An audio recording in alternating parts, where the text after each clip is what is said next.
کہ وہاں صحابہ کھڑے تھے تو ایک جزامی گزرا اور اس نے آپ صلی اللہ علیہ وسلم کو سلام کیا. آپ نے اس کے سلام کا جواب دیا تو صحابہ اکرام نے تعصب سے اس کو گھور کر دیکھا کہ جلدی ہٹو, تم کیا کر رہے ہو؟ سرور انبیاء کھانا کھانا چاہ رہے ہو, تم سامنے آ گئے. آپ صلی اللہ علیہ وسلم فرمایا ہٹو وہاں سے. آپ نے اس کو اپنے قریب بلایا, وہ ڈر کر پیچھے جا رہا ہے, آپ اسے قریب کر کے بلا رہے ہیں. جب وہ قریب آ گیا آپ نے اس کا سیدھا ہاتھ پکڑا, جھٹکے سے زمین پر وہ بٹھایا اور اپنے پیالے میں ہاتھ ڈال کر آپ نے کہا قل بسم اللہ و توکل علی اللہ, اللہ کا نام لے کر کھانا شروع کر, اللہ پر بھروسہ کر. ڈاکٹری وہ بھی ہے, ڈاکٹری کہ ایمان کا اعلیٰ درجہ ہے, وہ ایمان کا ادنا درجہ ہے. اجازت اس کی بھی, اجازت اس کی صحیح آئی نا. تبھی بھی اعظم نبی اعظم محمد رسول اللہ صلی اللہ علیہ وسلم جب تک آپ تھے مدینے میں بیماری نہیں پھٹکی.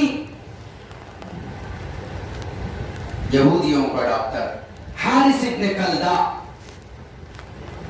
یہی اس زمانے میں عراق کے رہنے والے تھے, بہت مشہور حکیم, بہت مشہور ڈاکٹر. بلکہ ان کے ایمان تو غالباً وہ حضرت عثمان غنی یا عمر فاروق رضی اللہ عنہ کے زمانے میں لائے تھے, لیکن ایمان سے محبت انہیں مدینے میں رہ کر پیدا ہوئی تھی. کہاں ہوئی تھی؟ دیکھو ماحول مدینے میں رہ کر ہوئی تھی. کیوں ہوئی تھی؟ کیوں ہوئی تھی کہ جب وہ مدینے میں آئے اور مدینے میں آ کر کے انہوں نے ٹینٹ لگایا, پتہ چلا کہ شبیر لگانا چاہیے. کس کے لیے؟ مریضوں کے لیے. ڈاکٹروں کا کام ہے سال بھر میں ایک موقع ایسا نکالے کہ اس میں غربا اور مساکین کا علاج فری میں کریں. کرنا چاہیے, ان کا ٹیسٹ کرے, یہ کرے, وہ کرے, جیسے آپ لوگ کرتے رہتے ہیں ماشاءاللہ. تو انہوں نے ٹینٹ لگایا وہاں, اعلان ہوا عراق کے مشہور حکیم مدینہ آئے ہوئے ہیں اور وہ لوگوں کا علاج کریں گے. یہ 9واں دن طلوع ہو رہا تھا مدینے میں حارث ابن کلدہ کو, لیکن کوئی مریض اور کوئی پیشنٹ آپ کے پاس آنے کے لیے تیار نہیں تھا. حارث ابن کلدہ نے ایک صحابی کو پکڑا, حل المسلمون لا یمرضون, کیا مسلمان مریض نہیں ہوتے تمہارے ہیں؟ میں دیکھ رہا ہوں اتنے دن سے آ کر کے ٹھہرا ہوں, کوئی ایک مریض تک نہیں آیا, کیا مسلمان بیمار نہیں ہوتے؟ انہوں نے کہا نہیں بیمار تو نہیں ہوتے. کہا کیوں نہیں ہوتے, کیا وجہ ہے؟ کہا ہمارے نبی علیہ السلام کی 2 تعلیمات کی وجہ سے. سنو غور سے بھائی, کتنی تعلیمات؟ 2 تعلیمات کی وجہ سے. تو وہ تعلیمات کیا ہے؟ کہ آپ صلی اللہ علیہ وسلم کی ہمیں تعلیم ہے کہ جب بھوک لگے تبھی کھانا اور جتنا لگے اتنا ہی کھانا. کیا تعلیم ہے؟ جی بولو. اگر جب بھوک لگے تبھی کھاؤ اور جتنا لگے اتنا کھاؤ, تب تو شوگر کی گولی لینے کی بھی ضرورت نہیں پڑے. اتنا بڑا مرض کٹ جائے نہیں پڑے. یہ آپ حضرت کا کہنا ہے ڈاکٹر, جب لگے تب کھاؤ اور جتنا لگے. آج کے جیسا نہیں ہے, کوک آ رہا ہے تو چلنے دو, چائنیز آ رہا ہے تو چلنے دو, یہاں بیٹھے تو چلنے دو, 2 لقمے کے نام پر 200 لقمے کھا لو. آپ صلی اللہ علیہ وسلم فرمایا تھا بدترین چربی وہ ہے جو انسان کے پیٹ کو, معدے کو ڈھانک لے, یعنی توند بنا لے. بہت ساری باتیں کتنی ہیں جو سرور انبیاء علیہ السلام. تو حارث ابن کلدہ نے جب باتیں سنی فرمایا بے شک یہ کسی نبی ہی کی شان ہو سکتی ہے, بے شک کسی. اس لیے آپ صلی اللہ علیہ وسلم خود کہتے تھے صحابہ سے کہ اے مریضو اپنے مرض کا علاج کرایا کرو. اور حارث ابن کلدہ ایک اچھا حکیم ہے, تم حارث بن کلدہ سے علاج کرایا کرو. آپ ڈاکٹر اور حکیم کے پاس جانے کی بھی ترغیب کیا کرتے تھے؟ کیا ڈاکٹر توحید کے خلاف تھوڑی ہے؟ جو چیز سنت پر اتر آئے وہ خلاف توحید کیسے ہو سکتی ہے؟ آپ صلی اللہ علیہ وسلم کس کے پاس جانے کے لیے کہہ رہے ہیں؟ بولیے نا. ڈاکٹر